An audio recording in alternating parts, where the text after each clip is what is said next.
அதேதான் அவர்தான் கரூரில் அவர் பிரச்சாரம் செய்ய வேண்டும் என்றும் இந்த பிரச்சார கூட்டம் உள்ளிட்ட இந்த A to Z என அனைத்தும் ஏற்பாடு செய்து கொடுத்தது ஆதவ் அர்ஜுனா. அவரோடு சேர்ந்து தமிழக வெற்றி கழகத்தினுடைய பொதுச் செயலாளர் என் ஆனந்த் இவர்கள் இருவரும் தான் விஜயுடைய ஒவ்வொரு பிரச்சாரத்துக்கும் முழு பொறுப்பேற்று அவர்கள் தான் இந்த பணிகளை மேற்கொண்டு வருகிறார்கள். விஜய் திருச்சியில் மேற்கொண்ட பிரச்சாரமாக இருக்கட்டும், அதே போன்று நாகை மற்றும் திருவாரூர் மேற்கொண்ட பிரச்சாரமாக இருக்கட்டும், இன்றைய தினத்தில் நாமக்கல் மற்றும் கரூரில் மேற்கொண்ட பிரச்சாரமாக இருக்கட்டும், இல்ல அடுத்த வாரம் மேற்கொள்ள போன்ற பிரச்சாரமாக இருக்கட்டும் என அனைத்து பிரச்சாரங்களிலும் A to Z என அனைத்தும் திட்டமிட்டு அதற்கான அதை வகுத்து கொடுப்பது யார் என்றால் இவர்கள் இருவர் தான். அதில் முதல் நபர் ஆதவ் அர்ஜுனா, தேர்தல் வியூக கமிட்டியினுடைய பொதுச் செயலாளர், அதாவது தமிழக வெற்றி கழகத்தினுடைய தேர்தல் பிரச்சார கமிட்டியினுடைய பொதுச் செயலராக இருக்கக்கூடிய ஆதவ் அர்ஜுனாவும் தமிழக வெற்றி கழகத்தினுடைய பொதுச் செயலாளர் என் ஆனந்தம் தான் விஜய்க்கு இந்த திட்டத்தை வகுத்து கொடுத்திருக்கிறார்கள். இதில் மிக முக்கியமான ஒன்று. இரண்டாவது, கரூரில் கூடிய கூட்டத்தை பொறுத்தவரையில் அவர்கள் கரூரை சேர்ந்தவர்கள் மட்டும் கிடையாது. ஏனென்றால் இந்த கரூரில் கூடிய கூட்டம் கரூரில் தவிர்த்து மற்ற அதை சுற்றிக்கூடிய பல மாவட்டங்களை சேர்ந்தவர்கள்லாம் வரவைத்திருக்கிறார்கள். கரூரில் பொறுத்தவரையும், அதாவது ஏற்கனவே தமிழக வெற்றி கழகத்துக்கு 120 அமைப்பு ரீதியாக மாவட்டங்கள்லாம் பிரிக்கப்பட்டு அதற்கான பணிகள் மேற்கொள்ளப்பட்டு வருகின்ற நிலையில் கரூர் 2 மாவட்டமாக பிரிக்கப்பட்டிருக்கிறது. கரூர் பொறுத்தவரையில் தமிழக வெற்றி கழகத்தின் அமைப்பு ரீதியாக 2ஆக பிரிக்கப்பட்டிருக்கிறது. ஒன்று கரூர் கிழக்கு மற்றும் கரூர் மேற்கு. கரூர் கிழக்கினுடைய மாவட்ட செயலாளர் பாலசுப்ரமணி, அவர்தான் கரூர் கிழக்கினுடைய தமிழக வெற்றி கழகத்தின் மாவட்ட செயலாளர்.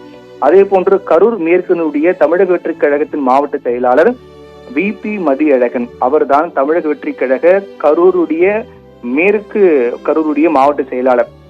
அந்த VP மதியழகன் அவர்தான் காவல்துறைக்கு, அதாவது காவல்துறை கண்காணிப்பாளருக்கு கடிதம் கொடுத்திருக்கிறார். கரூரில் விஜய் பிரச்சாரம் மேற்கொள்வதற்கு அனுமதி வழங்க வேண்டும் என்று இந்த கரூருடைய மேற்கு கரூருடைய மாவட்ட செயலாளர் VP மதியழகன் தான் கடிதம் வழங்கியிருக்கிறார். அந்த கடிதத்தில் அவர் கரூருடைய லைட் ஹவுஸ் கார்னர் ரவுண்டானா அல்லது உழவர் சந்தை ஆகிய இடத்தில் அனுமதி கொடுக்க வேண்டும் என்றும், அதில் குறிப்பாக பல்வேறு வெங்கமேடு, சர்ச் கார்னர், பழைய அரசு மருத்துவமனை, நகராட்சி அலுவலகம், பழைய திண்டுக்கல் ரோடு வழியாக லைட் ஹவுஸ், ரவுண்டானா, காந்தி சிலை அல்லது உழவர் சந்தை பகுதியில் இந்த நான் கூறிய பகுதியெல்லாம் விஜய் சாலை மார்க்கமாக பயணம் செய்யக்கூடிய இடங்கள். அந்த இடங்களை கடந்து ரவுண்டானா பகுதியில் அவருக்கு அனுமதி கொடுக்க வேண்டும் என்று அவர்தான் VP மதியழகன், மேற்கு கரூருடைய மாவட்ட செயலாளர் மதியழகன் தான் கடிதம் கொடுத்திருக்கிறார் காவல்துறை கண்காணிப்பாளருக்கு.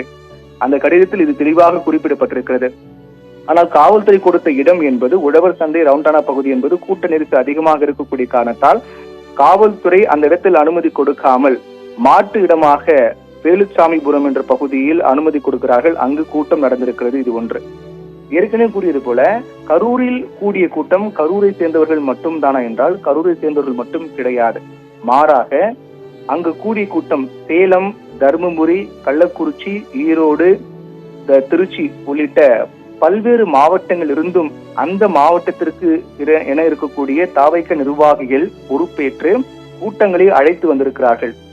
நான் ஏற்கனவே கூறியது போல விஜய் சாலை மார்க்கமாக வரக்கூடிய அனைத்து இடங்களிலும் ஒவ்வொரு இடமாக தேர்வு செய்து அந்த இடத்தில் கூட்டத்தை குவிக்க வேண்டும் என்பதுதான் அவர்களுக்கு கொடுக்கப்பட்ட அந்த அசைன்மெண்ட்.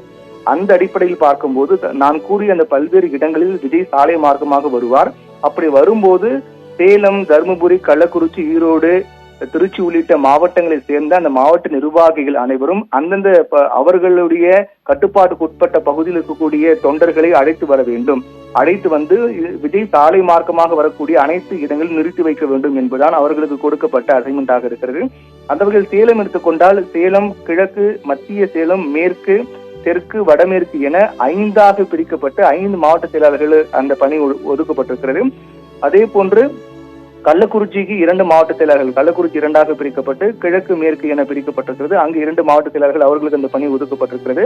அதோடு ஈரோடு 3 மாவட்ட செயலாளர்கள் 3ஆக பிரிக்கப்பட்டு ஈரோடு கிழக்கு, ஈரோடு மேற்கு, ஈரோடு மாநகர் மாவட்டம் என 3ஆக பிரிக்கப்பட்டு 3 மாவட்ட செயலாளர்களுக்கு அந்த பணி என்று ஒதுக்கப்பட்டிருக்கிறது. கரூரில் 2 மாவட்ட செயலாளர்கள் ஏற்கனவே கூறியது போல கிழக்கு கரூர் என்றால் பாலசுப்ரமணி, மேற்கு கரூர் என்றால் VP மதியழகன் ஆகிய இருவர்களுக்கும். இப்படி கரூரை சுற்றி இருக்கக்கூடிய சேலம், தருமபுரி, கள்ளக்குறிச்சி, ஈரோடு, திருச்சி உள்ளிட்ட பல்வேறு மாவட்டத்தில் இருக்கக்கூடிய தாவைக்க நிர்வாகிகளுக்கு நீங்கள் கூட்டத்தை அழைத்து கொண்டு வர வேண்டும் என்ற உத்தரவானது ஆதவ் அர்ஜுனா மற்றும் தாவேக்காவுடைய பொதுச் செயலர் ஆனந்த் அவர்களின் உத்தரவு நேரடியாக பிறப்பிக்கப்பட்டு அதன் அடிப்படையில் அவர்கள் கூட்டத்தை அழைத்து வந்திருக்கிறார்கள்.